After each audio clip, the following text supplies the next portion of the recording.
So I'm gonna make a quick video just on tips and tricks for getting into the smoothie life. Tip 1, measuring cup that holds 2 cups. And then so I've got one right here, but I got 2 more kind of in the cabinet.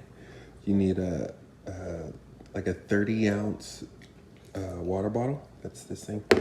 And then for your food, everybody does it differently. I'm gonna show you how mine is. I throw all of the stuff that I'm making. Oh man, the piece though. All the stuff that I use for the smoothies goes on the top.